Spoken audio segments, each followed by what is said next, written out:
everyone. I'm Symphony Privet. Thank you for joining us here on Featured. We hope to inspire or simply make you smile with uplifting stories from across the country.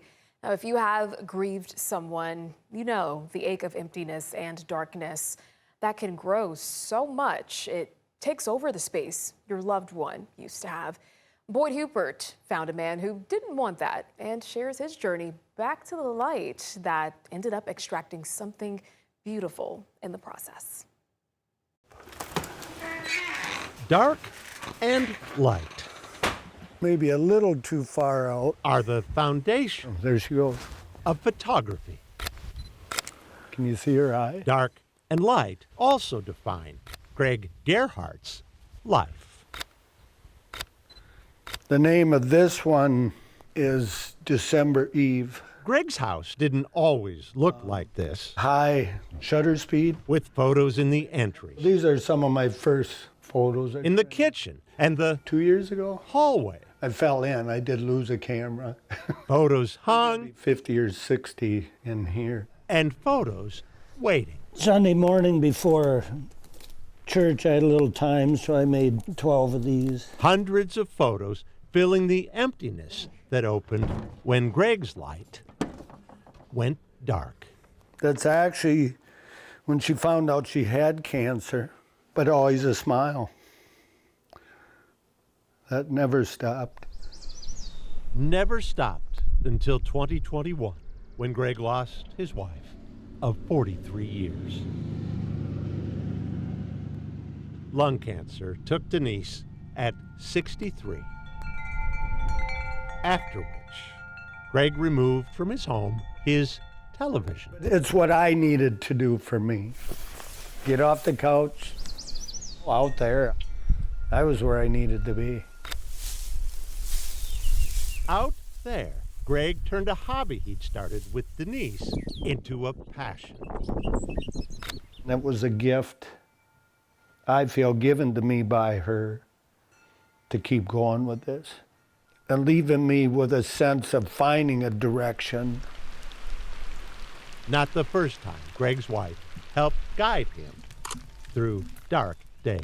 She was a very good one day at a time person. The motto Greg adopted years earlier as he battled alcoholism. That is the one with the most meaning. To most who see it, a pretty sunrise, till Greg hung his photo So there's the angel. vertically. That was 2 weeks before she passed, so I'd look back now and we were being prepared.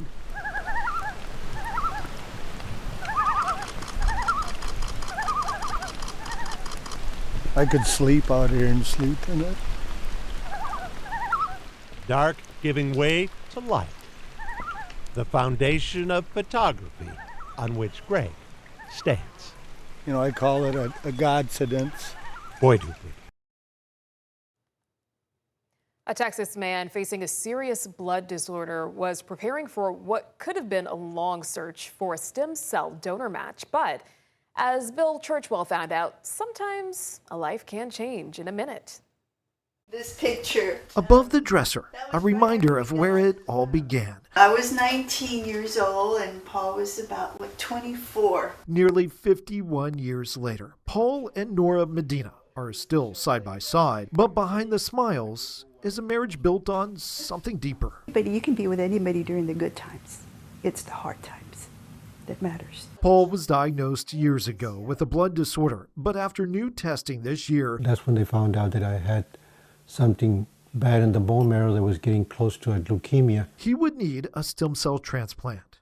I was scared, frightened, thought I might lose my husband. Nora went into action immediately. I wasn't going to sit at home. No, thank you. One of the first calls she made was to a longtime friend, Leticia Madrigan. It hit home for me. It just so happens Leticia works for the National Marrow Donor Program, or NMDP. 75% of all individuals that are diagnosed with a blood cancer, blood disorder need to find an unrelated donor. When we first started this story, the goal was simple, to help find Paul a match. But between setting up the interview and arriving at their front door, everything changed. I feel like I'm awake. Just like that, the call came in. There was a match. I was overjoyed with excitement. For Paul, a retired respiratory therapist who spent more than 5 decades helping patients, is now the one relying on the kindness of someone else. I've always tried to help people, but I got the help this time. Paul is one of the lucky ones. Paul Medina was very fortunate that he found his right away. We have some that it takes months or years, and some that never found their match. There are thousands of patients who are still waiting for that same call, and Leticia says the need is especially urgent for Latino patients. Hispanic patients only have a 48% chance of finding their match. My beautiful wife for almost 51 years. Soon, Paul and Nora will head to San Antonio for the next step in his treatment. They'll face it the same way they always have, together. What I want is people to be aware of that it can happen to anyone. And that was Bill Churchwell reporting from Texas. Now, Paul and Nora Medina, they are expecting to be in San Antonio for 100 days. And of course, we wish him the best in his medical journey. A group known as the Odyssey Boys and their work at United Food Bank is helping put food on tables across Arizona. Kyle Simchuk shows us how. Well, I'm not really a morning person, but I still wake up to come here. And outside United Food Bank in Mesa, Building bins. volunteers are hard at work building bins, which will soon be filled with Emergency food bags. 3 days a week. These young men from Odyssey show up with a mission. We love working here. They're part of a nonprofit work program that helps people with special needs learn job skills in a supportive environment. Gary Jansen is their job coach. There are 3 different personalities, and they get along so well together, but also with the other volunteers that are here that, like I said, they've come like a second family. It's hands-on work. Kind of fun, but it can get a little tiring. But it's work they're proud of. Using our abilities to help others. From learning to operate equipment to keeping the warehouse running smoothly, every task plays a role in a much bigger picture. Help people get their food. And that's what this is all about. As the Summer of a Million Meals campaign kicks off, the need is only growing. Every dollar donated can turn into 5 meals for families across Arizona. That's one of the favorite things that my crew loves to be a part of, because they get to see full circle, not only the food coming in, but the food going to the people that need it. What Brian has told me, he wants to work here till the day he dies. I mean, this is his favorite place to go. He loves coming here. United Food Bank says they can't do this alone. Even a small contribution can make a big difference this summer. Kyle Simchuk. A nonprofit in Virginia is helping a young cancer patient and her family reclaim a sense of normalcy. Volunteers surprised 10-month-old Tara Mensing with a brand new play set as she battles leukemia. Patrick Gray brings us to that moment. Under the summer sun in Virginia Beach, right here, dozens of volunteers came together for one mission: building hope. Rock Solid, we are a local nonprofit, but we operate nationwide, and we build hope for kids fighting cancer. We build play sets for kiddos in active treatment. For 10-month-old Tara Mensing, that play set means a chance to simply be a kid. Why play sets? Well, because when you're going through active treatment, you're extremely immunocompromised. You can't go to the park. You can't go to birthday parties. Just 2 months ago, Tara was diagnosed with acute lymphoblastic leukemia, but today she was all smiles. Honestly, like from day one to now, it's just a complete turnaround. We watched her go from low and being sick and having no energy to just being more like herself than she's ever been. You want to find all the hidden Mickeys? Yeah, I want to find all the hidden ones. Drawings tucked into the wood by volunteers, reminders that a community came together to make this moment special. It's everything, because without the people around us, because neither of us really have family around, without our communities, we wouldn't be able to do any of this. This is just amazing because we didn't expect any of this. What is behind me might just look like a play set. It's so much more than that. It's a reminder that this family is not going through this walk alone. Patrick Gray. A pair of brothers in Iowa are sharing the pitch. Check this out. Trey Redfield dives into the dynamics of the Duax Brotherhood. For the Jaguars, number 19, Tate Duax. When you see that Tate Duax scored 28 goals in his final year at Ankeny Centennial, you salute the success. Being able to make it to the state championship with all my best friends, winning Gatorade Player of the Year, like getting all those opportunities, it was obviously amazing. After an awesome senior year with the Jaguars, there's no offseason yet for Tate. Instead, it's a season that's continued with the Des Moines Menace, suiting up alongside his older brother Ty. We're just taking it every step of the way and just taking it as we can and, you know, enjoying the moment. Just 2 years apart, Ty and Tate beat off what everyone is thinking. You always get the question, who's better, and we always have that competition whether we talk about it or not. I can't let people think that my little brother's better than me, so I have to work as hard as I can, but he's obviously a good player. The duo became dynamic on the pitch, which lets their longtime coach Brian Duax appreciate the role of dad this summer. They enjoy being with each other. Their maturity is growing because they're both going to face adversity in different ways.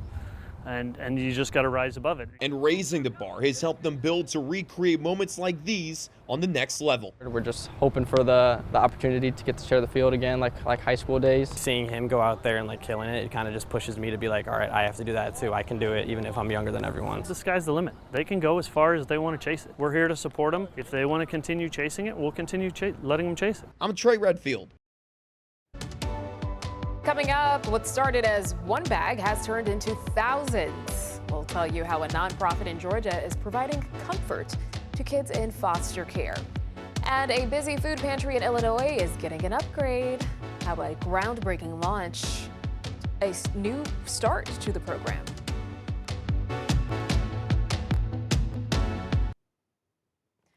One nonprofit provides essentials and comfort items to children displaced by foster care placements, domestic violence, disasters, and other emergencies. Since 2011, Adventure Bags has provided backpacks to about 5,000 children a year across Georgia. And what started with a concern about children carrying their belongings in trash bags has grown into a statewide mission. Caitlin Ross has more. Just to see them at ease and see them at peace. Andrew Russo spent years working with children during some of the toughest moments of their lives. He says something as simple as a backpack can help a child feel safe. On the top shelf in my office, I had book bags. Didn't know what they were at the time. And I pulled them out and handed them to these kids who were scared and nervous and didn't know us. The retired law enforcement officer says each backpack is filled with essentials and comfort items, giving children something that's theirs during a time of uncertainty. When we gave them the bags and they started going through it, the light in their eyes started coming out. Adventure Bags was inspired by 3 siblings who arrived with their belongings in black trash bags. Today, the nonprofit serves children across Georgia. It makes a difference. I've had a 9-year-old little boy look at me in disbelief that this was his backpack and that no one was going to take it away from him. After helping more than 60,000 children, leaders say they've simply run out of room. We've tripled our size. We're at a point to where this building has been a blessing, but there's no more space for us to occupy. For some children, it's the first time they've ever been given something that's completely their own. And they're given these items like a teddy bear or a blanket or a book. Some of them never probably even had their own book before. And just the impact they make lasts a lifetime for these kids. That was Caitlin Ross reporting. Adventure Bags has been donated land for a larger facility. That's awesome. The nonprofit says it needs to raise about $2 million to build it. And I hope that they get those donations, as we've just seen proof of how helpful that program is to so many kids across the state. Expecting a good update. Ernie, community members gathered at a church in Illinois to see the first stages of a major project there. Jonas Evans shows us how and why a new food pantry is coming. Let us then pray for the Lord's richest blessings on the new Sacred Heart Food Pantry and all who are devoted to helping their brothers and sisters. It's a special day here at Sacred Heart. It's been very heartwarming to see the supporters come in. Everybody knows how important that this work is for our community. Sunday marks the groundbreaking of a brand new food pantry that will stand right behind the church. We're pretty excited to have this brand new construction to serve those in need and to meet the need of the community. Sacred Heart's existing pantry is open 5 days a week, serving roughly 2,700 people a month. But space has always been an issue. It has always been a tight fit, especially when we have food that's delivered from the food bank So with the new place, it'll be easier access to offload. In the cold, the freezing cold, we try to bring as many people in, and when it's raining. So this place will stop those difficulties. Volunteer John Clark has a personal connection to the project. His uncle Mike, who passed away last year, was the pantry's president for nearly 40 years. And I know that my Uncle Mike, he's up there smiling down on this, and he's happy to see that we are continuing this ministry. Mike's legacy of service is still going strong. Without people who are helping, without people who are willing to give, it's impossible. And there's so many people involved who are working there as volunteers. The groundbreaking also comes just in time for Father Vito Adamczyk's last day as pastor here. Given the significance, a little fun was in order. It's a good toy, you know. It felt like for guys, it's like playing with video game. In Rock Island, Jonas Evans. With the new location, organizers say they hope to add an evening shift for those with busy schedules. Great work there. All right, coming up after this break, check out this guy. When he was just 5 months old, Jackson Fuller lost half of his brain. But now meet the teen who isn't letting a medical mystery slow down his love for the game. And still ahead, a World War II veteran wounded in combat says he's never been awarded the Purple Heart. We'll explain the reason why and his wish ahead of his 100th birthday. At 5 months old, doctors disconnected half of his brain just to save his life. And now, 17 years and many surgeries later, he's defied the odds and he's spreading joy along the way. Here's Lindsey Buckingham. Meet Jackson Fuller. You know I can fall hard, right? A 17-year-old who isn't afraid to share his opinions. You call that pitching, bro? He'll turn a compliment You really bring a lot of joy everywhere you go. into instant giggles. Oh, stop. You're making me blush. I did not mean that, Mom and Dad. I did not mean that. You think you can catch this, Justin? He loves baseball. Well, I'm really good at it. And his dog, Lainey. Lainey, go fetch! But mostly, he loves his family. I'm just so glad you're home. Me too. I'm glad you're home. Oh, yeah. Jackson's the pitcher. What you won't hear from Jackson is everything it took to get him here. He's went through dozens and dozens of brain surgeries. He's remained the same kid after every single one. The same kid who at just 5 months old lost half his brain. He may not walk, talk, or eat on his own, is kind of what they told us.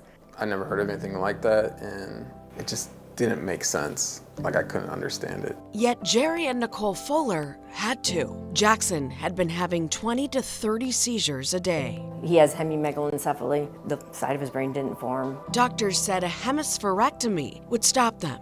Dr. William Bingaman runs the surgical epilepsy group at Cleveland Clinic. He's performed this surgery nearly 600 times. A landline phone plugs into the wall. If you had one and it was ringing all the time, you could take that phone, rip it out of the wall, and throw it out. It would stop ringing. Or you could just cut the wire, right? If you cut the wire, disconnect it, it stops ringing. Brain's the same way. If you cut the wires, that hemisphere still seizes, but it doesn't spread anywhere, it doesn't cause any problems. It worked for a few years. Then his seizures came back, and then I converted him in 2014 to an anatomic. I took the hemisphere out. That wasn't the last fight. As a teenager, Jackson's own body turned on the surgery that saved him. He started crying randomly and withdrawing, and that's never been him ever. 10 shunts later, and still no answers. I've never seen this before, and if we don't get it fixed, Jackson's not gonna make it. The breakthrough came from pediatric rheumatology and a drug to stop the inflammation attacking Jackson's brain. You can't teach an old dog new tricks. This was a new trick. Check this out. Jackson's been stable almost 2 years now. He's back to who he was, our sweet, funny boy who we didn't have there at the end. He's enjoying life on the baseball diamond, playing for the Challenger League with kids just like him. He always asked how he did after the game. I'm like, but he did great. I mean, you got a home run. That's the real miracle. Not just that he survived all of it, that he lives his life like it never happened. God's given us a such a good brother. He's blessed us in so many different ways, and it's just cool to see just how he's working in our life and in his life, and just, you know, the purpose and the path he's paved for us. You want a heater? I'll give it to you. Ugh. We go to a store and it seems like he knows somebody. He always knows everybody. Everyone, He says hi to everyone. people. He doesn't care. He pretty much touches everyone he meets. I just want him to be healthy and happy. Lindsey Buckingham. All right, coming up, 2 women are turning 100 years old together at the same care facility. There they are.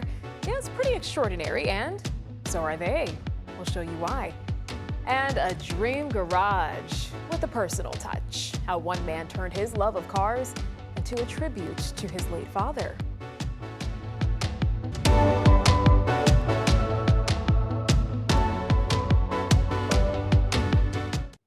Thank you for staying with us here on Featured. I'm Symphony Privet, and we are continuing to bring you uplifting stories from across the country. A 99-year-old World War II veteran is fighting to receive a Purple Heart for wounds he says he suffered in combat more than 80 years ago. Well, now, with his 100th birthday approaching, he is sharing his story, hoping time doesn't run out. Brooke Hash has more. At 99 years old, Glenn Fisher has lived nearly a century of American history. I just praise the Lord for letting me live each and every day. But there's one chapter still unfinished. A Purple Heart, an honor awarded to those wounded in combat, a recognition Glenn believes he earned during some of the fiercest fighting in World War II. 83 years ago today. His journey to war started early. 83 years ago, he signed up to go into World War II. The day after the attack on Pearl Harbor, Glenn tried to enlist. He was just 15 years old. Turned away, he found another way to serve, joining the Civilian Conservation Corps before eventually enlisting at just 16, after lying about his age. By 1944, he was on the front lines in Europe.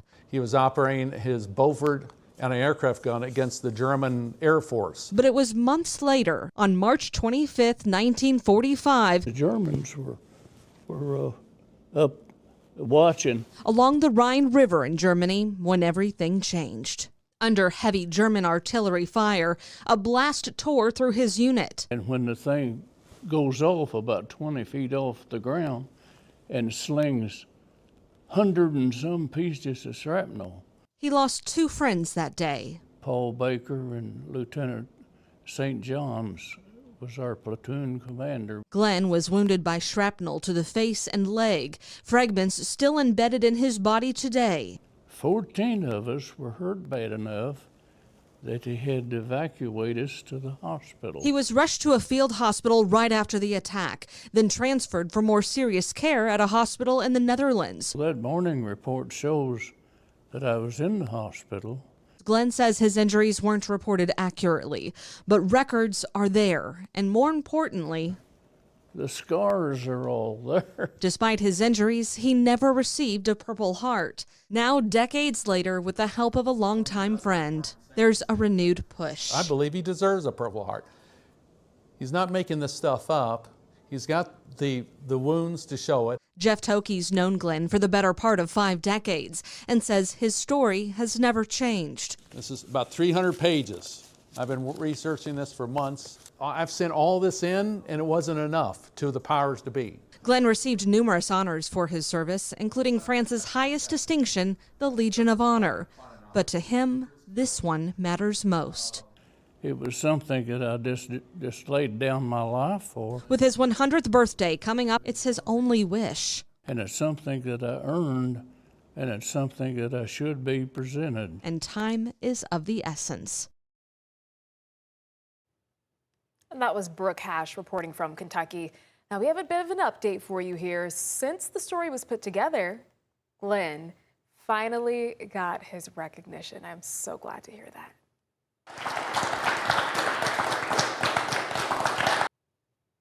Look at that. He looks so happy. He was awarded the Purple Heart 81 years after he was wounded in action. He shared a few words after he received the honor. Listen to this.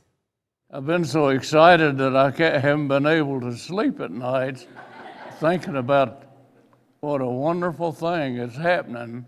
I just sometimes I'd wake up and I'd say, now, is this really true? And it is, it's really true. Wonderful. I love this happy update to the story and definitely want to thank him for his service.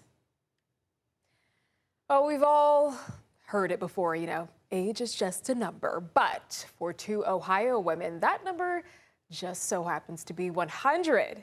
And you'd never know it by looking at them. They both recently celebrated their 100th birthdays with family, friends, and neighbors.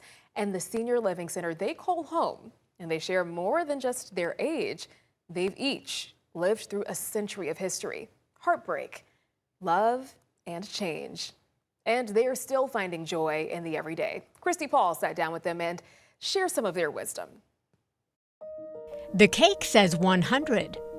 But if you walked by these two beauties, you would never guess May Drag and Betty Bailey match that triple digit. We've known each other for what, about 21 years I've been here. Their spirits are vibrant and their commonalities are evident. Both growing up on Ohio farms, both from big families. Betty is the eldest of 7 children.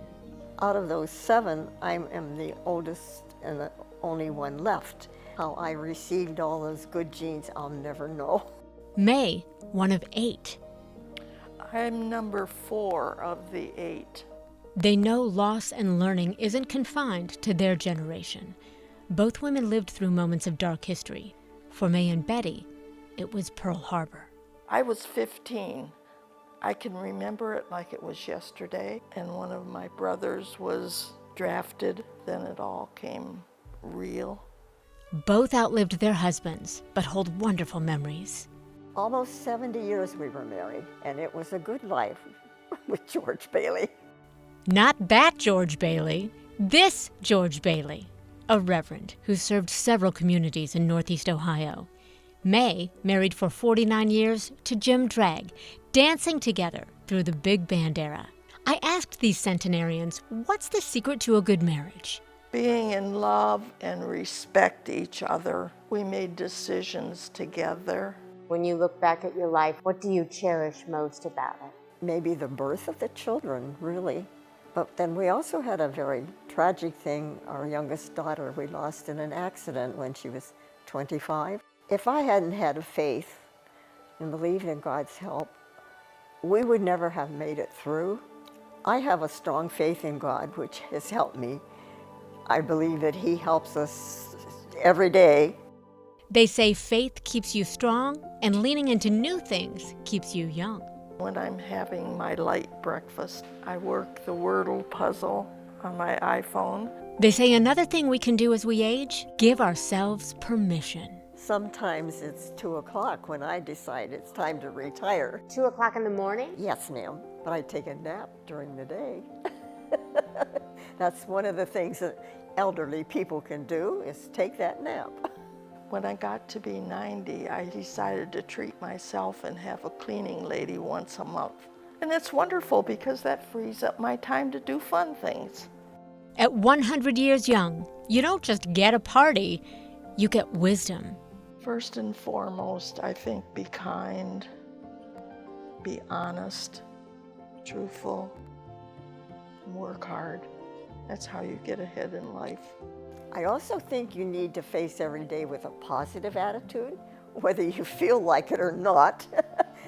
It's very important to be with others when you get older. I think that's one of the beautiful things about living in a community like this, because friends are so important to me. If I was still living in my house by myself, I probably wouldn't still be alive.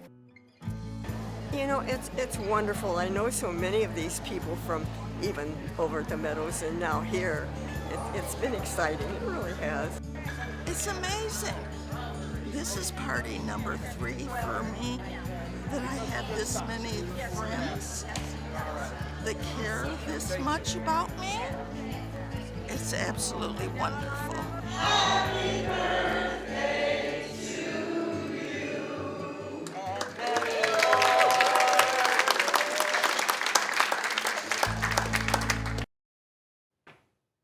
Wonderful. That was Christy Paul reporting from Ohio. A son in California is honoring his father's legacy with a newly opened auto lounge. Oh, that looks cool. Jeff Sevely shows us how. This isn't just a garage for cool cars, but a place to make new friends, where the staff is ready to go the extra mile. This is my dad right here, Gilly. A few months ago, Michael Olguin opened Gilly's Auto Lounge and named it after his late father, Gilly. My dad's two passions were cars and horses. Michael retired from public relations in 2023 with no clear direction on how to spend his golden years. You know, I think every single person who retires asks themselves, how am I going to measure my day? Michael's love for his dad and cars became the roadmap he was looking for, with a passion he wants to share with others. It's the kind of place that we hope that car lovers will come together and socialize with other car lovers. Gilly's Auto Lounge provides 24/7 security for their customers' cars for $600 a month. I always say this is my wife's car and she lets me drive it. Michael Zurich parks his Turbo S Porsche 911 here for safekeeping. Car comes, car stays, take it out when I need it. It's all good, and I just don't have to worry about anybody messing with the car while it's here. Michael also enjoys club membership perks, such as the Speakeasy. You can either sit and talk with people or just sit and read, whatever you'd like to do, or have a drink. It's up to you. It's a great atmosphere. He also appreciates Gilly's white glove service. This is Operations Manager Riley Geekus wiping down a Bentley. I treat it like it's my own car. I interviewed Riley in front of this $300,000 Porsche, one of many cars he's kept scratch and dent-free with meticulous care. We wipe the cars at least once a week, mostly twice a week, and we pretty much go over every single detail of a car. Car batteries are always charged and tires properly inflated. So now you're really going to get blown away. This is really, I like to call this our special sauce. Waiting for customers on the top outdoor deck. This is our cigar bar and our fire bar. Wow. This is where a person comes up, smokes a cigar, has a little brown water, and enjoys the evening. Downstairs, Michael parks his 1965 Malibu, the first classic car he ever purchased. As my wife used to say, you have a car problem. I said, no, I have a storage problem. Not anymore. Gilly's Auto Lounge has space for 20 more cars. It's more than a passion, it's really sort of an obsession, I guess you'd say.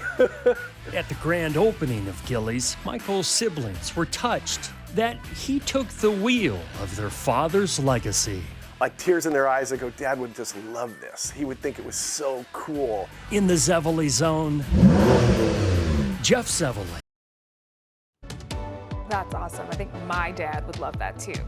Coming up, a dad, speaking of dads, taking an unforgettable journey after a life-changing diagnosis. We'll tell you how donations from the community made a special trip happen. And people are driving from across the country to a small city in Texas, all for a burger.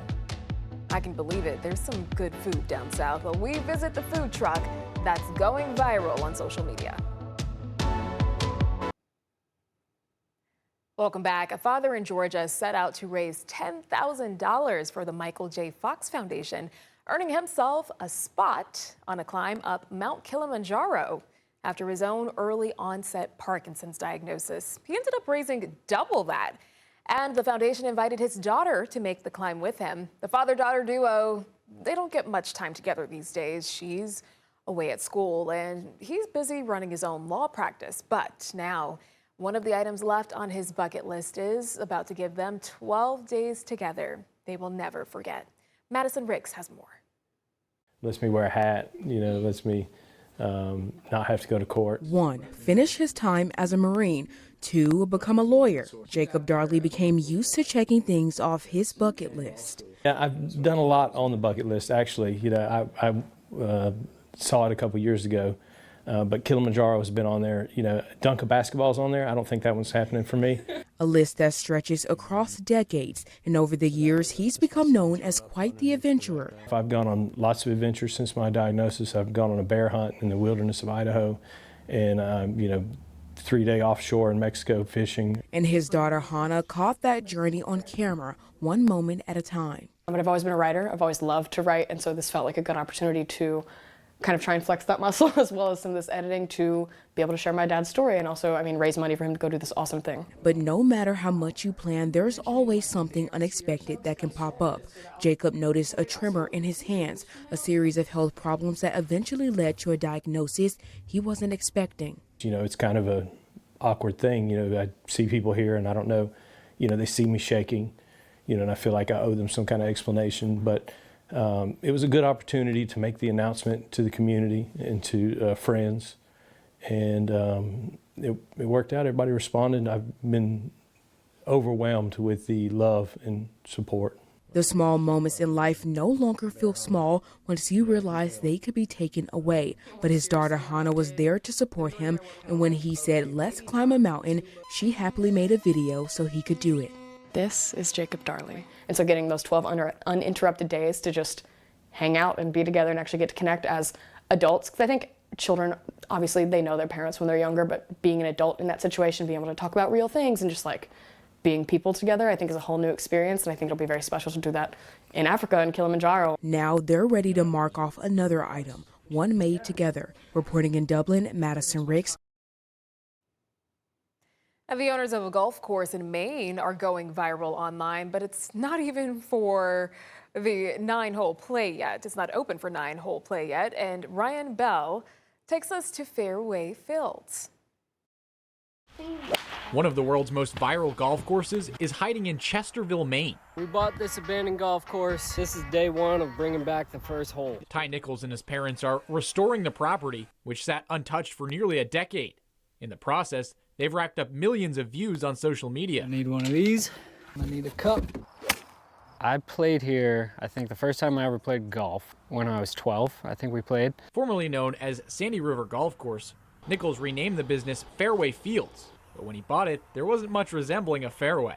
Trees growing up everywhere, overgrown grass obviously everywhere. Machines in the woods. This is the fairway that we're starting with. Back there in the corner is the green. Without any experience maintaining a course, dead battery, he's found a new appreciation for groundskeepers since closing on the property in May of last year. Not in the best of shape. I don't even know how steep of a learning curve it is because I feel like we're still at square one. There's still a lot of work to do before the 9-hole course is ready to open. You would tee off here. Obviously, none of these trees were here. People go to college for this stuff. It's agronomy. That was a word I didn't even know a year ago. For now, the family is focused on the driving range and simulators, which are revamped and open for business. With everyone chipping in, parts of the property are unrecognizable from a year ago. To get to do it with our son at this point in life, and it's pretty special. Giving rural Mainers something to be proud of, too. Yeah, actually, I saw Ty's Instagram, and I looked, and I saw that it was in Chesterville, and we live right in Mount Vernon. So we took a little drive, drove by, and we're like, wow, that's pretty cool. It's a really great place to learn how to golf really good. And turning an internet sensation into a local celebrity. I didn't expect the whole golf world to latch onto it. But yeah, mostly just excited that there's something new coming to an area that doesn't get a lot of new things coming to it all that often. In Chesterville, Ryan Bell. Now, you can get a great burger at a lot of places across the country, but Sean Giggy found one on social media, which led him off the beaten path. A food truck in the middle of nowhere is drawing people from everywhere. This one girl with her family came from Tennessee just to eat here. El Wagyu in rural Royce City has a cult following on social media. People who say this may be the best burger they've ever had. After that, it just blew up. Owner Eric Diaz says a few years ago he was working in landscaping when he had this dream to make the best burger possible. How? By buying the cattle and the whole farm too. Because we wanted to learn from everything, so that way we're not just like any other restaurant. Eric says his burgers, there are only 2 on the menu, are 100% full-blood Wagyu. He also serves fries, plain or with Parmesan garlic and homemade white queso. But the burgers are what's gotten social media talking. I think it's one of the better ones I've had in Dallas. It's definitely solid burger, yeah. Worth trying. Of course, you can't believe everything you see on the internet. But perhaps you can believe one of the world's most honest critics. Good deal. In Royce City, I'm Sean Giggy. Awesome. Still ahead this morning, a pizza maker in Virginia is now officially the fastest in the world. Oh my goodness, how one employee went from working at a neighborhood shop to setting a global record. A world champion is crowned from Virginia. It's a title he earned from an unusual competition that he is now using to make a positive impact on others. Sean Martinelli takes us to the heart of it. Football had Brady, basketball had Jordan. Domino's? They have their own legend in Richard Delson. He's a dog, I won't lie, he's a dog. High praise from customers for a man who sets an even higher bar. And he make the fastest pizza, and he right here in my city. Ready, set, again. Come on, Richard! Let's go! Just watch. In the amount of time it takes to tie your shoes, record time right here, Richard. Record time right here, Richard. Richard can make 3 hand-tossed large pizzas. Okay. Most of us can't pick apart a pack of pepperoni as fast as he churns out pies. How does one become the fastest pizza maker in the world? A lot of practicing. And don't worry, these particular ones are not for consuming. It's all part of Richard's training. It's tough. It's pretty intense. That's store owner Robert Donner, referring to Domino's version of the World Cup. The world's fastest pizza-making competition. There was just something special about it. Special when Richard approached this Las Vegas stage recently and turned the competition into crust. With a 31.22 world record. 3 large pizzas, 31.22 seconds. What are people's reactions when they find out you're the fastest pizza maker in the world? Shocked. My God, you can do 3 pizzas that fast? But Richard's path from Manassas, Virginia to Vegas, that took much longer. The Richard that we see today is very different than the Richard who first stepped into Domino's. I've never thought about it, until now that you're thinking, we're talking, never thought about, where would I be? It just took me off the streets. Just not to hang out with like the wrong crowds. He was hired in high school by his sister and started at the bottom. And honestly, she didn't see me as a manager, but now she's like, wow. Manager and now world champ. Now my daughter is 12 and turning 13 in the next couple months. And she actually texted me saying, hey, my friends are asking about you. Are you, the world's fastest pizza maker? And I'm telling them, yeah. What does that mean to you? It means a lot. I can't explain it, honestly. Pure pride. And while he can quickly top any pizza, he won't soon top that. In Manassas, Virginia, Sean Martinelli. All right, that's it for this episode of Featured. Until next time, make it a great one.